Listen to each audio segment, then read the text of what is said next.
menjadi pemimpin yang efektif? Pertama adalah nilailah situasi kepemimpinannya. Yang kedua yaitu bangunlah kepercayaan kepada anggota tim Anda. Yang ketiga, jadilah pemimpin yang konsisten. Yang keempat, libatkan anggota tim Anda di dalam sebuah kegiatan. Yang kelima yaitu jangan menjauhkan diri dari orang-orang. 6. Mudahlah dalam beradaptasi. Teori awal sifat kepemimpinan menghasilkan 8 sifat, yaitu yang pertama adalah penggerak atau drive. Pemimpin menunjukkan tingkat usaha yang tinggi. Yang kedua yaitu hasrat untuk memimpin. Pemimpin memiliki hasrat untuk memengaruhi dan memimpin orang lain. Yang ketiga yaitu kejujuran dan integritas. Pemimpin membangun hubungan terpercaya dengan para pengikutnya. Yang keempat yaitu kepercayaan diri atau self-confidence. Pengikut mencari pemimpin yang tidak ragu-ragu. Selanjutnya yaitu kecerdasan atau intelligence. Pemimpin harus cerdas agar dapat mengambil keputusan yang tepat. Selanjutnya yaitu pengetahuan yang relevan mengenai pekerjaan.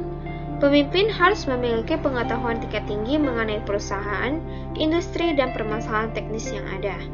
Selanjutnya yaitu rawan terhadap rasa bersalah atau fairness to guilt, menghasilkan rasa tanggung jawab yang kuat untuk orang lain.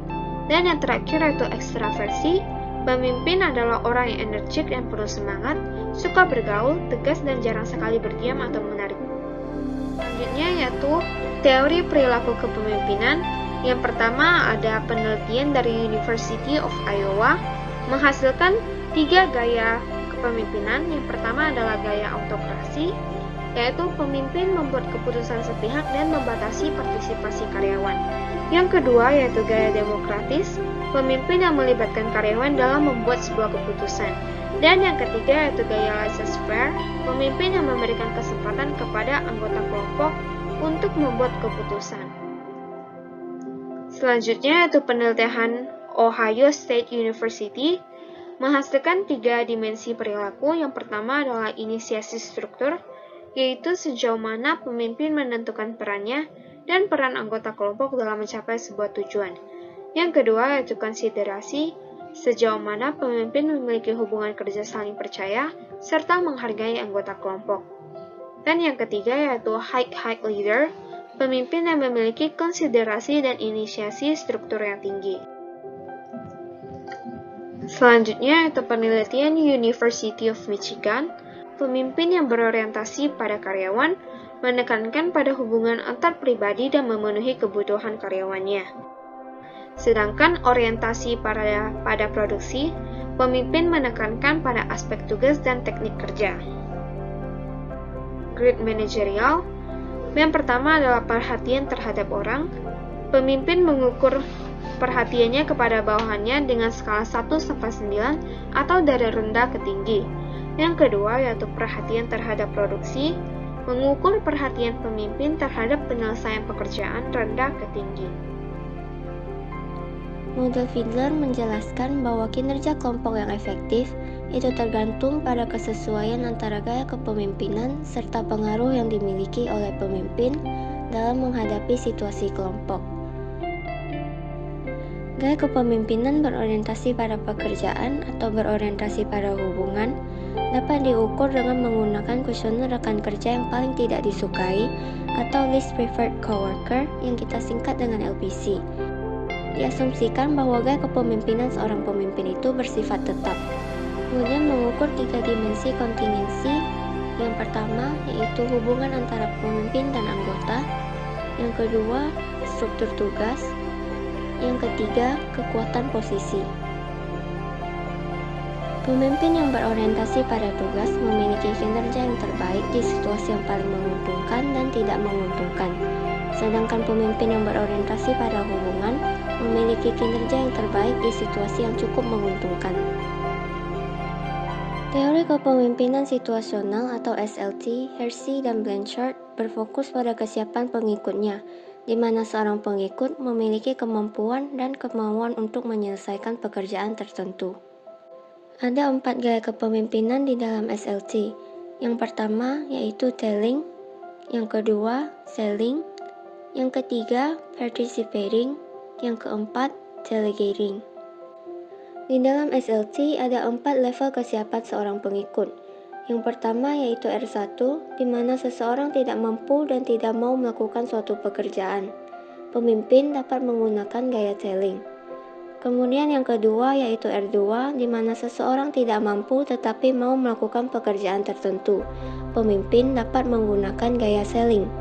Kemudian yang ketiga yaitu R3, di mana seseorang mampu tetapi tidak mau memenuhi keinginan pemimpinnya. Pemimpin dapat menggunakan gaya participating. Kemudian yang keempat yaitu R4, di mana seseorang mampu dan mau melakukan pekerjaan yang diminta. Pemimpin dapat menggunakan gaya delegating. Teori jalur tujuan. Teori jalur tujuan atau path goal theory dikembangkan oleh Robert House. Teori jalur tujuan mengambil elemen penting teori ekspektasi dan motivasi. Istilah jalur tujuan berasal dari keyakinan bahwa pemimpin yang efektif akan menyingkirkan hambatan dan rintangan sehingga pengikutnya memiliki jalur yang lebih mudah untuk membantu mereka.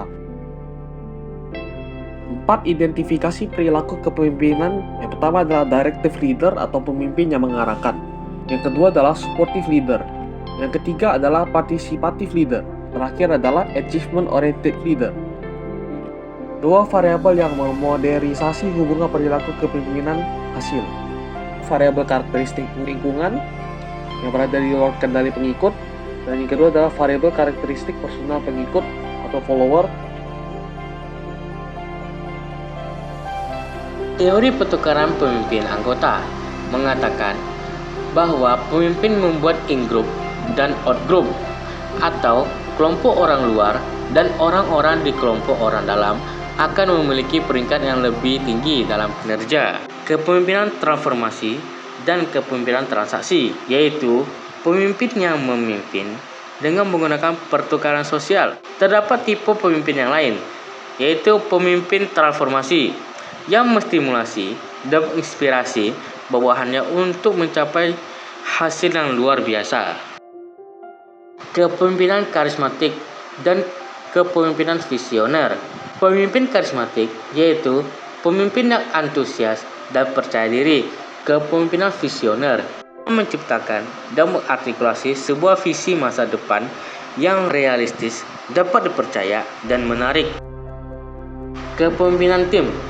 Kepemimpinan tim adalah suatu proses di mana individu mempengaruhi kelompok untuk mencapai sebuah tujuan.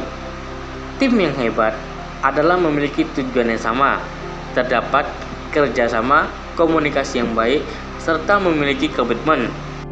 Peranan kepemimpinan tim. Yang pertama, pelatihan. Yang kedua, tumbuh dan berkembang. Yang ketiga, pemecahan masalah. Dan yang keempat, menciptakan organisasi yang dinamis dan terasi. Isu-isu kepemimpinan pada abad ke-21. Yang pertama, mengelola kekuasaan. Terdapat 5 sumber kekuasaan pemimpin. Yang pertama, kekuasaan sah, kekuasaan paksaan, kekuasaan imbalan, kekuasaan ahli, dan kekuasaan rujukan. Kedua, mengembangkan rasa percaya. 5 dimensi yang mendasari konsep rasa percaya. Pertama, integritas, kompetensi, konsistensi, loyalitas, dan keterbukaan. Yang ketiga, memberdayakan karyawan. Alasan mengapa banyak perusahaan memberdayakan karyawan adalah kebutuhan terhadap pengambilan keputusan yang cepat oleh orang yang paling mengetahui permasalahannya. Yang keempat, memimpin di berbagai budaya. Pemimpin yang efektif tidak hanya memakai satu gaya. Mereka mengatur gaya yang sesuai dengan situasi. Budaya nasional merupakan variabel situasi penting dalam menentukan gaya kepemimpinan yang efektif. Yang kelima, untuk menjadi pemimpin yang efektif diperlukan pelatihan pemimpin.